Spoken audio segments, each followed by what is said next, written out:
सोने पर सबसे पहले बताइए, यूएस शटडाउन का कितना असर गोल्ड पर होगा? हालांकि हिस्टोरिकली बहुत ज्यादा असर तो नहीं दिखा है आगे, क्योंकि अभी इस तरह की रैली चल रही है, ऑलरेडी इतनी सारी अनिश्चितताएं हैं, तो ये और फ्यूल का काम करने वाला है क्या?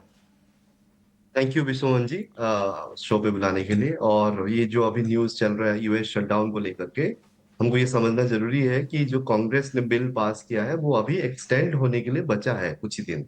हम्म। तो उसको हम यूएस शटडाउन कहते हैं। तो कुछ हद तक कुछ सेक्टर पे इम्पैक्ट आ सकता है, जैसे हेल्थ केयर वगैरह में आ सकता है।